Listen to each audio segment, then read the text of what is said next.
Good morning, dear student. Now start class 8 science subject.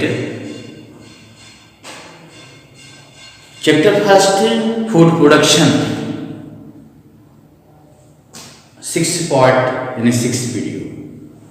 6 part यानी 6 part जो आज बन जाएगी. इसमें चैप्टर फर्स्ट की ही बात चल रही है.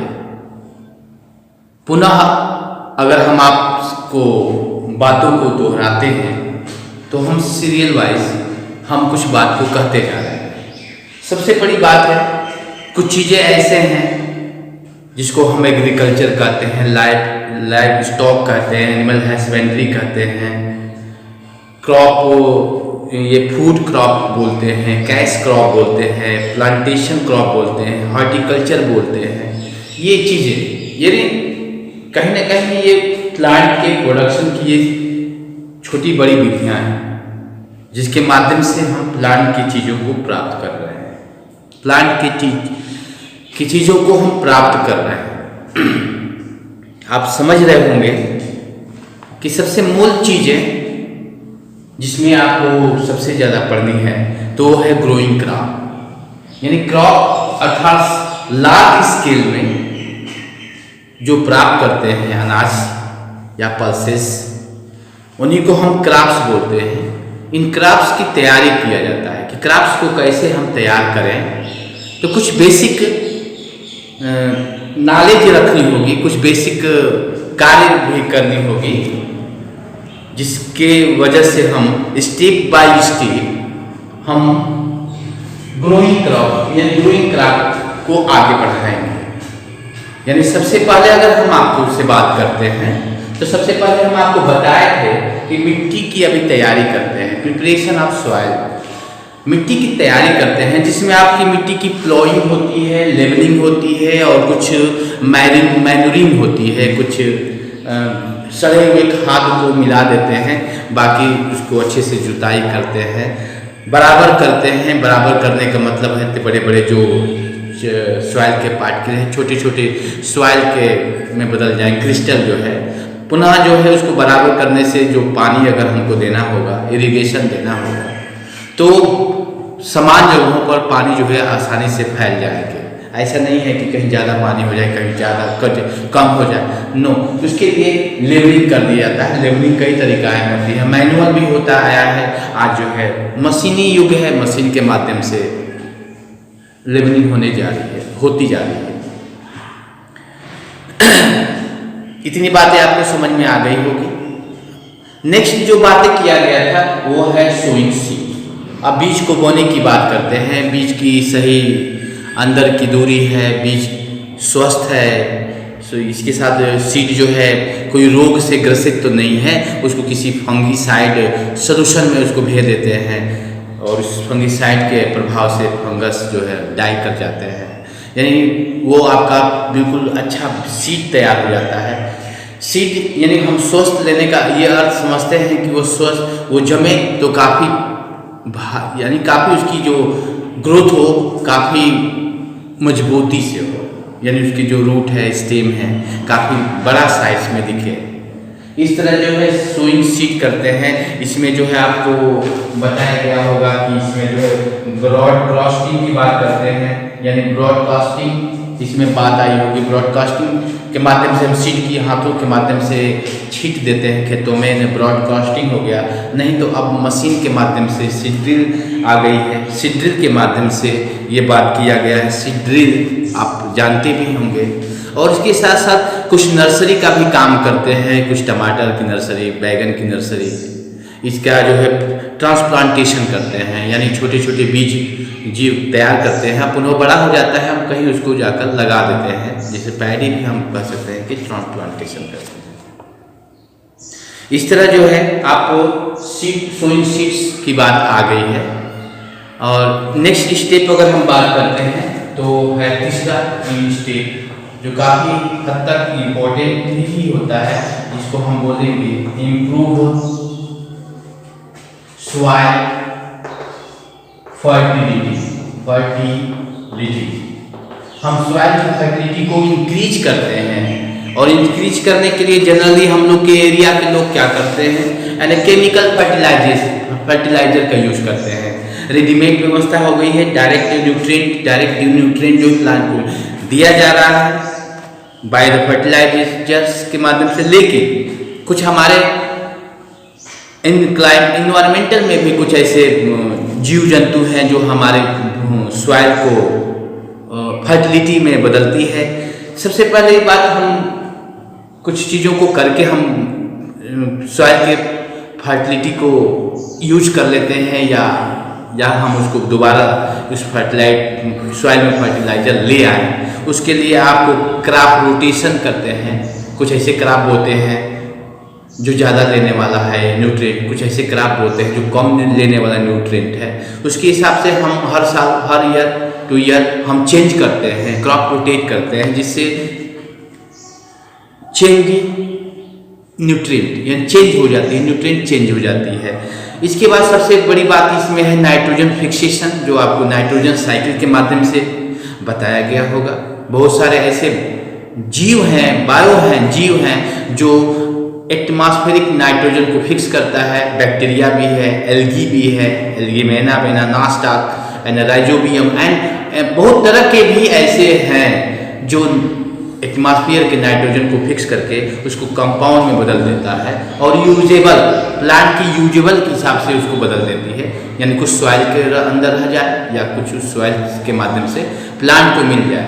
इस तरह उन सभी जीवों के माध्यम से जो न्यूट्रिएंट आ रही है उसको हम बोलते हैं बायो फर्टिलाइजर। उसको बोलते हैं बायो फर्टिलाइजर। बायो फर्टिलाइजर बोलेंगे तो जीव जंतुओं से जो फर्टिलाइजर आ रही है उसको हम बायो फर्टिलाइजर कहते हैं।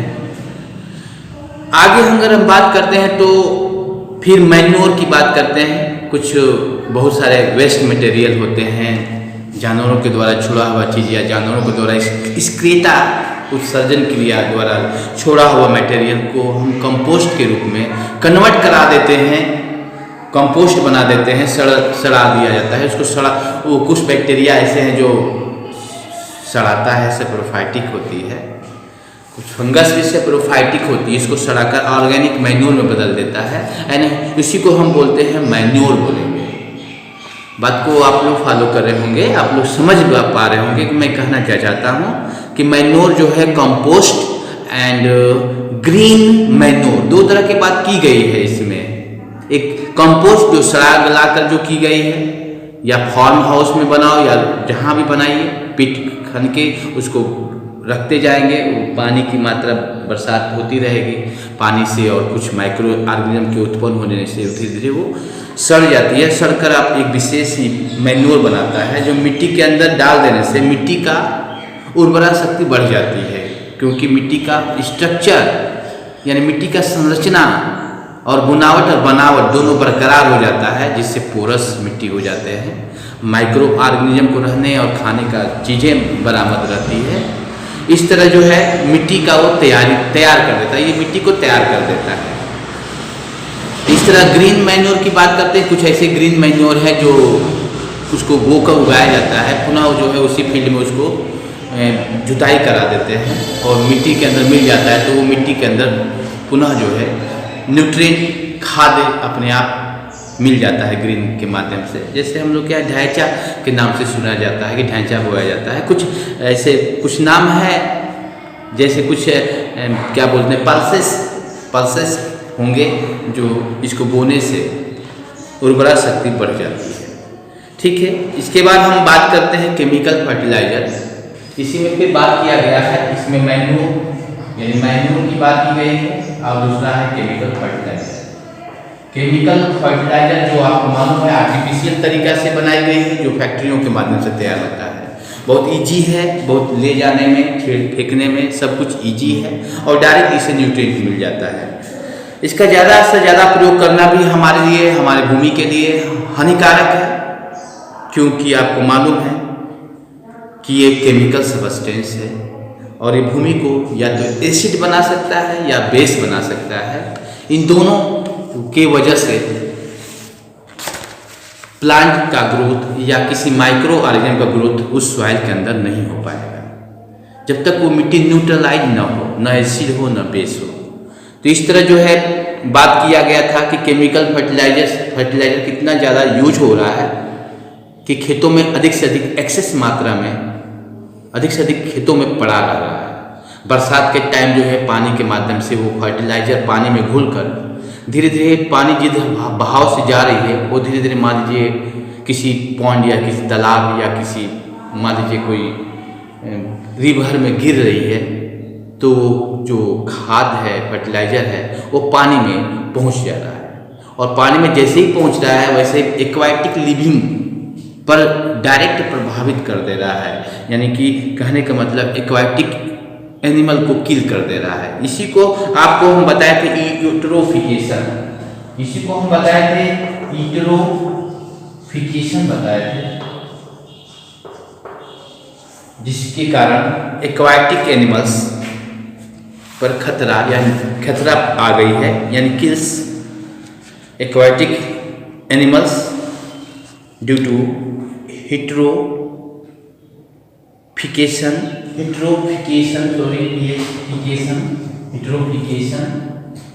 and excess use of chemical fertilizers।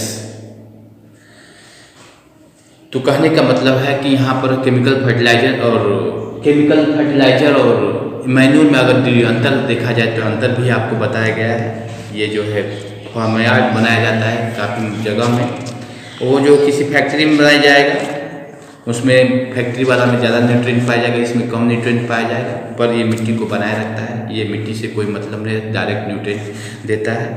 इसका ज़्यादा दोनों का कहीं ना कहीं एडवांटेज है, एडवांटेज आप अपने बुकों के माध्यम से भी रीडिंग लर्निंग करेंगे, उसको पढ़ेंगे साइंस की बुकों को तो ज़रूर आपको मिलेगा। इंग्लिश पढ़ने की आदत डालें, आप लोग पढ़ते रहें तो और भी बातें आपको इस वीडियो के माध्यम से अच्छी तरीक़े से समझ में आएगा। बस आपको ध्यान देने की ज़रूरत है। तो इस तरह जो है आपको इतनी सारी बातें आपको कह दी गई थी। आगे हम बात कहने जो जा रहे हैं नेक्स्ट स्टेप की बात करते हैं।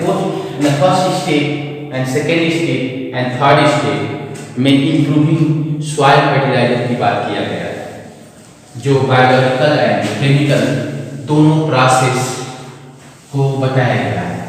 अगर हम आगे हम स्टेप ले जा रहे हैं, फोर्थ स्टेप उसको बोलेंगे इरिगेशन,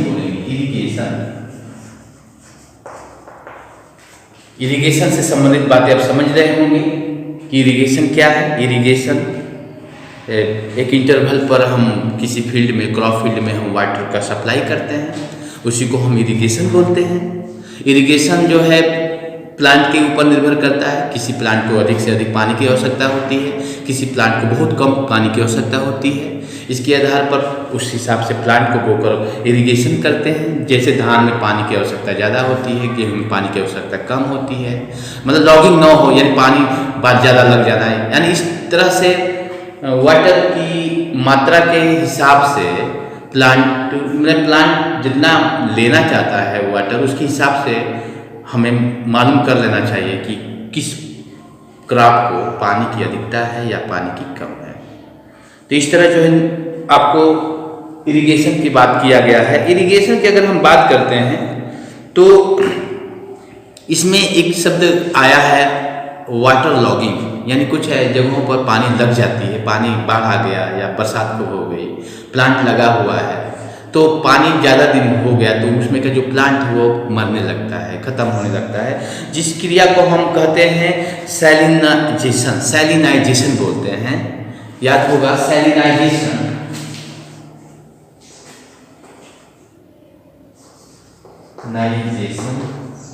बोलते हैं जो वाटर लॉगिंग की वजह से हो रहा है। तो अब हम अपने देश की पर अगर नज़र डालते हैं तो हमारे देश में पानी का जो डिस्ट्रीब्यूशन है, पानी का जो बंटवारा है प्राकृतिक के दृष्टिकोण से भिन्न भिन्न जगहों पर भिन्न भिन्न है। हम लोग प्लेन है, कहीं ना कहीं रिवर है, रिवर से हम लोग को कैनाल सिस्टम जोड़ दिया है। इस रिवर से हमें कैनाल बना दिया है, कैनाल के माध्यम से समतल भूमि पर क्या बोलते हैं सिंचाई होती रहती है। इस तरह हुआ। तो इस तरह जो है देखा जाए कहीं पानी की कम है आवश्यकता, मतलब नीचे से पानी की आवश्यकता होती है, जैसे ट्यूबवेल की बात करते हैं, यानी हम सोर्स ऑफ वाटर की अगर बात करते हैं तो सोर्स ऑफ वाटर में वाटर किन किन जगहों से हम प्राप्त करते हैं उनकी बात करें तो आपको मालूम होगा sources of irrigation, traditional method and modern method. Traditional method जैसे बहुत प्राचीन समय इतना विकास नहीं हुआ था तो कुछ मैनुअल रूप से या जानवरों को यूज करके किसी कुएं के माध्यम से पानी, किसी नहर के माध्यम से पानी जहाँ लगा हुआ है उस पानी को निकालते हैं, पुनः उसको किसी कैनाल के माध्यम से भेजते हैं जिसमें रहट है, मोट है, इस तरह ये सब नाम आएंगे। ये अब ये रह नहीं गया है क्योंकि दुनिया एडवांस है, अब बहुत तेज़ी से वो गति कर रही है क्योंकि टेक्नोलॉजी का समय आ गया है। टेक्नोलॉजी जो है पूरी तरह से घुस चुकी है, इसलिए आज टेक्नोलॉजी का समय आ गया है। ऐसे भी आपको महसूस हो रहा होगा कि आज कितना टेक्नोलॉजी का महत्व हो गया है। तो ऐसे ही टेक्नोलॉजी बढ़ता गया, बड़े बड़े पानी का सोर्स बढ़ती जा रही है, तमाम चीज़ें हैं। इस तरह जो है वाटर की व्यवस्था हो गई है। आगे अगर हम बात करते हैं इरिगेशन के दौरान तो सोर्स ऑफ इरिगेशन आपको कंफर्म हो गया, कहाँ से आपको पानी प्राप्त होगी। एंड मेथड ऑफ इरिगेशन की अगर बात करते हैं, मेथड ऑफ इरिगेशन, ये मस्ट मेथड ऑफ इरिगेशन,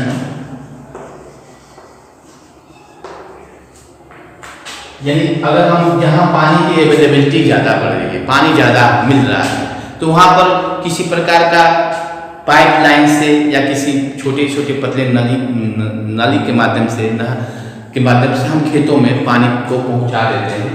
यानी पहुंचाने का सिस्टम अगर हम बात करते हैं तो पहला है एक सरफेस इरिगेशन, सरफेस इरिगेशन। इसके बाद अगर है फरो इरिगेशन और तीसरा है बेसिन इरिगेशन। ये जहाँ पानी की अधिकता हो वहाँ पर इस टाइप के होते हैं। सरफेस का मतलब होता है पानी के माध्यम से पानी जो है किसी नाली के माध्यम से, पाइप के माध्यम से हम छोड़ देते हैं और सरफेस टू सरफेस पूरी सरफेस टू सरफेस फील्ड के पानी भरने लगता है, यानी सरफेस इरिगेशन हो गया। दूसरे अगर हम बात करें फरो होता है, फरो का मतलब कुछ ऐसे आइटम है जैसे आलू बोया जाएगा तो देखे होंगे कि आलू के बीच में जगह बनाई जाती है कि उसी में वाटर जाए। ऐसे ही बहुत सारे प्लांट को सब्जियां बोया जाए तो हम पूरे भाग में न देकर उसके मेन एक जो है फरो बना दें, नली बना दें, वहीं तक वो पानी जाए, रूट उसको ले ले, बाकी से कोई मतलब है नहीं। और ये है बेसिन इरिगेशन का मतलब बाद में कभी बाढ़ आ गई है या कभी बरसात हो गई है तो पानी लग गई है, पानी जहाँ लग गई है हम उसको चारों तरफ घेराव कर देते हैं, घेरा करके कि ये पानी इसी में रहे। इस तरह जो है उसको बेसिन इरिगेशन कहा गया है। तो वहाँ बात की गई है जहाँ पानी की उपलब्धता सोर्स ज़्यादा है, इस तरह की इरिगेशन होता रहता है। आप भी अपने आसपास के होने वाले एग्रीकल्चरल कार्यक्रमों में जरूर आप इस चीज़ को देखते होंगे। जो चीज़ों को देख लेंगे और देखने के सिवा अलावा उसको आप पढ़ लोगे तो वो चीज़ें बहुत जल्दी समझ में आएगा। फिर हम आगे बढ़ते हैं, कहीं ऐसे भी जगह हैं जहाँ पानी की अधिकता बहुत कम है ना, वहाँ पर हम मॉडर्न सिस्टम का अपनाते हैं। मॉडर्न सिस्टम अगर हम बात करते हैं जहाँ पानी की कमी होती है वहाँ पर आपको पहले से भी आपको चीज़ें बताई गई है। Drip irrigation and second sprinkle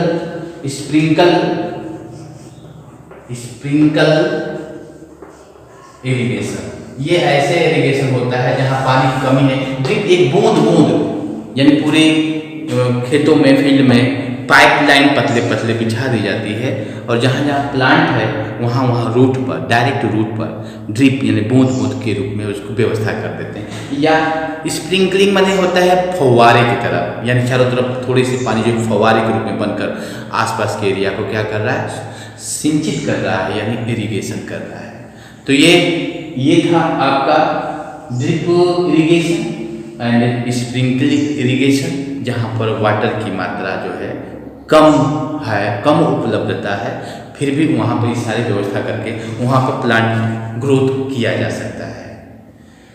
और हम समझ सकते हैं कि आप समझ जरूर रहे होंगे, इस चीज़ को जरूर समझेंगे, बुक के सहारा जरूर लीजिएगा, क्योंकि आगे चलकर हम बात करेंगे अब नेक्स्ट वीडियो में। आज के लिए बस इतना ही हम रुकते हैं। नेक्स्ट वीडियो में इसी के पार्ट को हम ले जाएंगे, नंबर 5 ले जाएंगे, जिसका नाम होगा crop protection. Very very important point, crop protection, यानी क्रॉप बड़ा होगा तो उसके बहुत सारे रोग भी, उसके साथ रोग का भी वो सामना करेगा। So now I want to close my topic, so thank you.